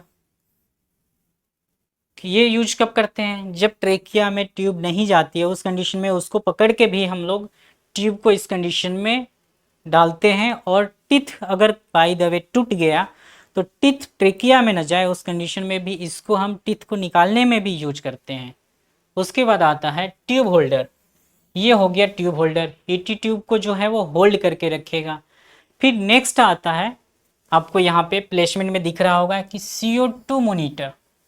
ये CO2 monitor, normal CO2 monitor में नॉर्मल कार्बन डाइऑक्साइड की मात्रा कितनी होती है? 35 to 45 mmHg प्रेशर होना चाहिए ब्लड में। तो ये अभी 38 है, यानी कि ये नॉर्मल है, यानी सही है। Next stetho. स्टेथो यूज क्यों करेंगे? क्योंकि स्टेथो तब यूज करते हैं जब पेशेंट को बाइलेटरल साउंड सुनना होता है। पल्स ऑक्सीमीटर, इंट्यूबेशन करते समय कहीं ऑक्सीजन सेचुरेशन फॉल तो नहीं हो रहा है, प्री अब्जॉर्ब ऑक्सीजन हुआ तो कितना % हो गया। मोनीटर, मोनीटर क्यों यूज करेंगे? मोनीटर इसलिए यूज करेंगे क्योंकि पल्स ऑक्सीमीटर से अगर काम नहीं चल रहा है तो मोनीटर में क्या है, मोनीटर हमको दिखाएगा कि बीपी कितना है, सेचुरेशन कितना है, आरआर कितना है, रिस्पायरेशन रेट कितना पेशेंट ले रहा है। उसके बाद ये बीपी मशीन, अगर ये काम नहीं है तो बीपी मशीन भी मोस्ट इंपॉर्टेंट है, कहीं फाल तो नहीं हो रहा है बीपी। बीपी फाल कब होता है? जब पेशेंट को सेडेटिव ड्रग देते हैं तो बीपी फाल और टेकिकार्डिया से ब्रेडिकार्डिया में पेशेंट का चांस बढ़ जाता है। उसके बाद आता है सक्शन कैथेटर। ये सक्शन कैथेटर है, जब हम सक्शन करते हैं तो ये सक्शन कैथेटर, यहाँ पे सक्शन कैथेटर को कनेक्ट, यहाँ पे सक्शन कैथेटर को कनेक्ट करते हैं और ये जो है ओरल में हम करते हैं या फिर ईटी में डाल के सक्शन करते हैं। ये भी आपका ये हो गया एयरवे। एयरवे क्यों यूज करते हैं? एयरवे तब यूज करते हैं कि पेशेंट जो है वो बाइट ना करे ट्यूब को, इसलिए ओरोफेरेंजियल एयरवे डालते हैं। यानी एक तरह का नाम उसका गडल एयरवे भी है, गडल एयरवे। गडल एयरवे का यूज क्या है? गडल एयरवे का यूज है कि पेशेंट बाइट ना करे ट्रेकिया को, इसलिए हम गडल एयरवे डालते हैं। दूसरा आता है, फिर नेक्स्ट देखेंगे तो राइस ट्यूब। राइस ट्यूब क्यों डालेंगे? कहीं पेशेंट स्प्रेड कर रहा है तो अगर फूड पाइप में कुछ जा रहा है तो वापस आ जाए, या फिर गैस्ट्रिक एक तरह से देखा जाए तो HCl सिक्रेशन अगर ज़्यादा हो रहा है, पेशेंट NPO पर रहना है तो HCl अंदर अगर जाएगा तो इफेक्ट करेगा, डिफेक्ट पेशेंट को प्रॉब्लम क्रिएट कर सकता है, इसलिए बाहर आ जाए। इसमें हम क्या कर सकते हैं, ये एब्डोमेन में रहता है, ये बाहर रहता है, तो इसमें हम लोग एक बैग कनेक्ट कर देंगे ताकि जो भी एस्पायरेशन आ रहा है उस बैग में आए। नेक्स्ट देखेंगे बेन सर्किट। बेन सर्किट का क्या यूज है? पेशेंट को प्रिजर्व करने के लिए ऑक्सीजनेशन हमको बेन सर्किट का यूज करना पड़ता है। अब एक एक चीज़ देखें, एक एक चीज़ में देखें। पहले यहाँ स्टेथोस्कोप दिख रहा है, स्टेथोस्कोप में आपको क्या दिख रहा है? ये हो गया स्टेथोस्कोप। क्यों यूज किए? बायलेटरल देखने के लिए। ये हो गया बुग्गी। जो आप ये होल देख रहे हैं, यही होल ऑक्सीजनेशन प्रोवाइड करता है ट्रेकिया में, और ये पीछे जितना आया ये क्या करेगा? ऑक्सीजन वहाँ कनेक्ट किए यहाँ, और ये वहाँ पे ऑक्सीजन भी दे रहा है और इंटूबेट में हेल्प भी कर सकता है। और ऑक्सीजन का कमी से बचाने के लिए ये होल को बनाया गया। उसके बाद यहाँ पे देखिए, ये बुग्गी हो गया, और ये बुग्गी ऐसे जो मुड़ा है यही हेल्प करता है इंटूबेशन में। यहाँ इंटूबेशन में पाइप डाला गया, बुग्गी अंदर में डाला गया। अब जब हम ऑब्जॉर्ब कर लेंगे और एक्सिस पता चल गया, तो एक्सिस के बाद हमको आई कांटेक्ट मिला कि ऐसे डालना है, तब ये हम डायरेक्टली इंसर्ट कर सकते हैं और इंसर्ट करने के बाद बोगी को रिमूव करेंगे और जो ट्यूब है उसको फिक्स करेंगे, इन्फ्लेट करेंगे 10 ml डिस्पो से। अब यहाँ पे जो दिख रहा है आपको कि ये फिक्स कर दिया 21 फीमेल और 23 सेंटीमीटर मेल। फिर अब ये क्या है, ये है एयरवे, यानी इसका नाम एक तरह का गडल एयरवे। ये क्यों कि ये जो दांत है या टीथ है ये बाइट ना करे और ये जो ट्यूब है इसको बचाए रखे और इसको काटे ना। अगर ये बाइट करेगा तो ट्यूब लीकेज होगा, लीकेज होने से कार्बन डाइऑक्साइड की मात्रा बढ़ सकती है या फिर ऑक्सीजनेशन बॉडी में डिलीवर्ड नहीं हो पाएगा लंग्स के पास, तो ऑक्सीजन की कमी हो सकती है। ये गडल एयरवे डालने का प्रक्रिया क्या होता है कि हम उल्टा पोजीशन में डालते हैं। जब हम डालते समय उल्टा करेंगे और जब अंदर चला गया तो फिर उसको सीधा कर सकते हैं। इससे क्या हो गया कि ये पैलेट अंदर गया, उसके बाद इसको राउंड करेंगे तो ये आसानी से ऐसे आ जाएगा। इससे क्या होगा, फ्रिक्शन कम और इंजरी भी कम हो जाता है। नेक्स्ट इक्विपमेंट के देखेंगे तो अब देखिए ये हो गया आपका राइस ट्यूब।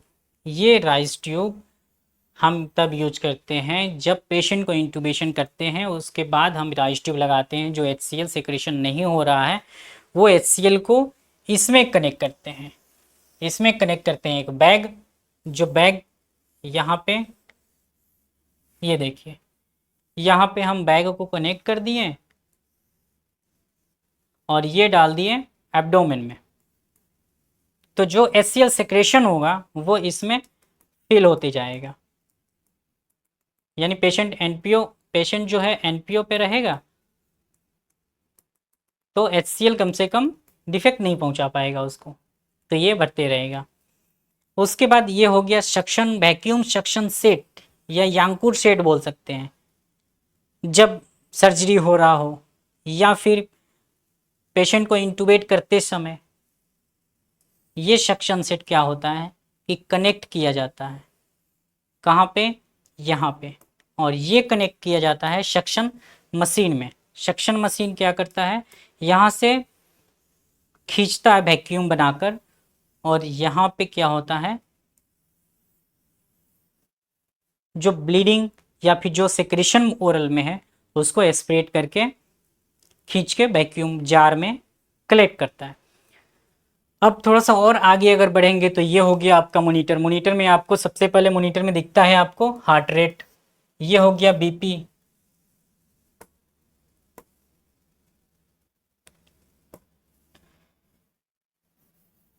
ये हो गया हार्ट रेट, ये हो गया BP, ये हो गया SpO2, ये हो गया रिस्पायरेशन रेट। ये 4 चीज़ मॉनिटर में कंपलसरी आपको कंटिन्यू मतलब 24 आवर दिखना चाहिए। हर समय आपको मॉनिटर पे ध्यान देना है। अब जब पेशेंट वेंटिलेटर पे होता है तो हमको मोस्ट इम्पॉर्टेंट ये भी एक चीज़ होता है कि HME फिल्टर, HME फिल्टर का यूज क्या है, HME फिल्टर यूज क्यों करें। जो HME फिल्टर है वो मोस्ट इम्पॉर्टेंट एक रोल निभाता है। किस लिए, जब पेशेंट वैक से बचने के लिए यानी वेंटिलेटर एसोसिएटेड निमोनिया से बचने के लिए ये वैक वेंटिलेशन एसोसिएटेड निमोनिया, ये सॉरी वैप हो गया, यानी वेंटिलेटर एसोसिएटेड निमोनिया से बचने के लिए ये फिल्टर यूज किया जाता है। और एक तरीके से मॉइस्चराइजर भी है, यानी H मतलब ह्यूमिडिटी मेंटेन एक्सचेंज, मॉइस्चराइजर को एक्सचेंज करता है। जो ह्यूमिडिटी है वो मॉइस्चराइजर को मेंटेन करके एक्सचेंज करता है, वो इसी का नाम HME फिल्टर रखा गया। ये ऊपर में जो है ये वेंटिलेटर कनेक्ट होता है, ये ET ट्यूब में कनेक्ट होता है और जो अंदर में कॉटन का बना हुआ है यही गैस एक्सचेंज करता है। गैस एक्सचेंज कैसे करता है, गैस अगर नमी है तो उसमें से वैप को निकालता है, यानी जो पानी वाटरी लेवल है उसको रिमूव करता है और ड्राई एयर को एंट्री करता है, कहाँ पे, लंग्स के पास। ये जो आप इंस्ट्रूमेंट देख रहे हैं ये हो गया T piece T sorry T nebuliser set, यानी जो टी साइड का दिख रहा है ये टी जैसे, तो ये एक छोर जो वेंटिलेटर में कनेक्ट हो जाएगा ट्यूब में, यानी वेंटिलेटर ट्यूब में, और ये कनेक्ट हो जाएगा ईटी ट्यूब में, और ये कनेक्ट हो जाएगा नेबुलाइजर मशीन में, जिससे कि पेशेंट को नेबुलाइज करा सके। आगे देखिए, ऑक्सीजनेटेड बॉडी, कैसे ऑक्सीजन दे रहे हैं पेशेंट को। ये एमजिल फोर्सेप है। जब कभी टिथ में फंसता है कोई भी इंस्ट्रूमेंट या फिर ट्यूब नहीं जाता है, उस कंडीशन में हम इसको यूज करते हैं, ये बताया पहले भी। ये क्या हो रहा है,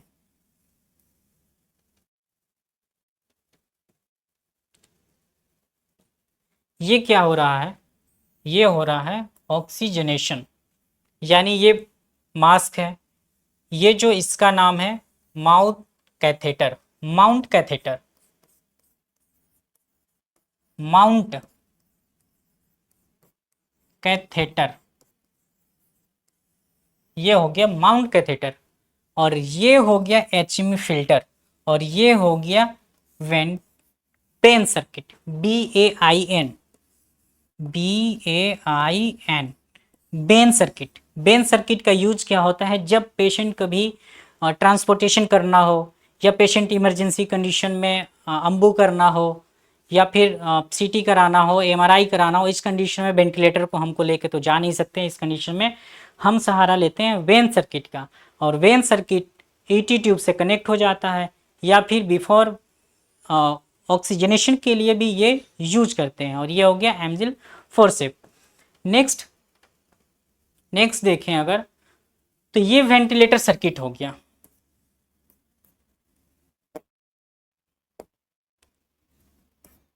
ये वेंटिलेटर सर्किट हो गया, जो वेंटिलेटर से ये एंट्री और ये एग्जिट में कनेक्ट होगा वेंटिलेटर में, और ये होगा कैथेटर माउंट से, और ये कैथेटर माउंट किससे कनेक्ट होगा, HME फिल्टर से, फिर ये ट्यूब कनेक्ट होगा,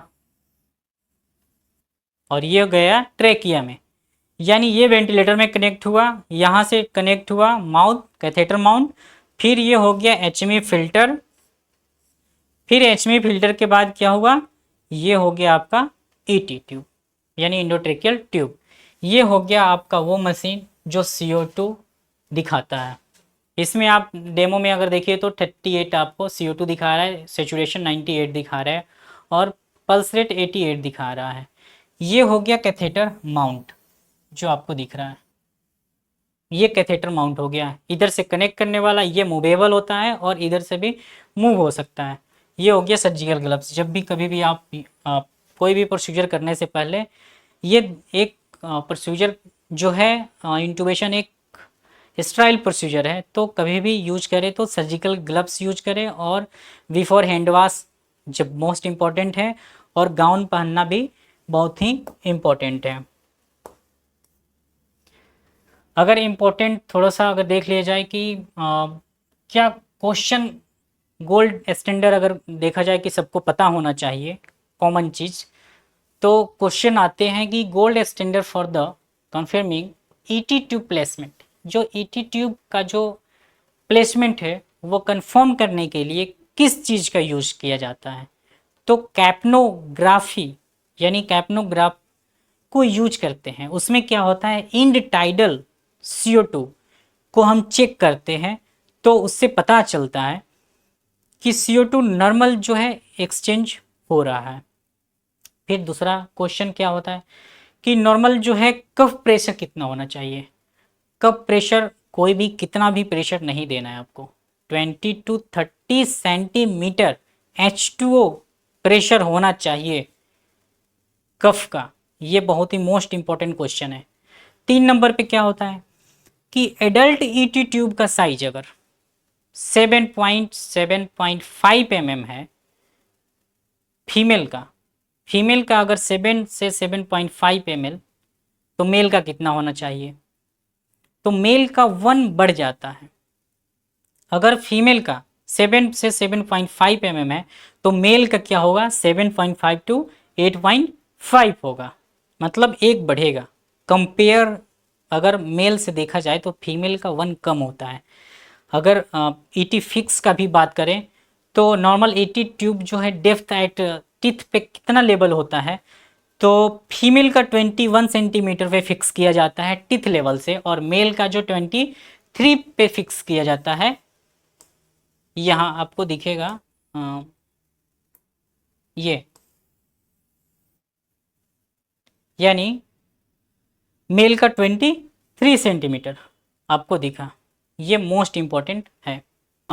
नेक्स्ट वीडियो में हम लोग देखेंगे कि पेशेंट का इंटुबेशन अगर हो गया और वेंटिलेटर पे पेशेंट है, तो वेंटिलेटर पे कनेक्ट कर रहे हैं तो वेंटिलेटर का क्या सेटिंग होना चाहिए, वेंटिलेटर का सेटिंग अगर है तो किस सेटिंग पे वेंटिलेटर पेशेंट को कनेक्ट करें, अगर पेशेंट अनकॉन्शियस है तो कौन से मोड पे कनेक्ट करें और कौन से मोड पे नहीं करें, अगर सेमी कॉन्शियस में है तो कौन से मोड पे रखें, कितना टाइडल रखें, कितना पार्शियल प्रेशर रखें, पिप कितना रखें, पिप का मतलब पॉजिटिव इंड एक्सपायरेटरी प्रेशर कितना रखें।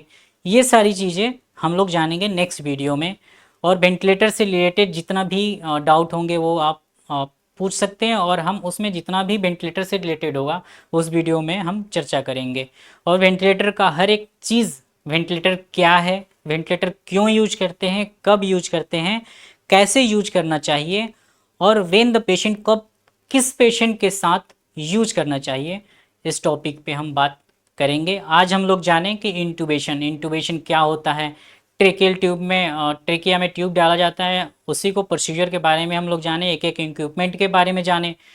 इसलिए इम्पोर्टेंट इंटुबेशन है, क्योंकि एक ज़िंदगी बचाने के लिए इंटुबेशन बहुत ही मोस्ट इम्पॉर्टेंट होता है। एक छोटी सी गलती जान ले सकती है, और एक छोटी सी गलती सही करने से एक जान बच सकती है। तो क्यों ना हम एक जान बचा के किसी का हेल्प करें और किसी को मारने से बचें।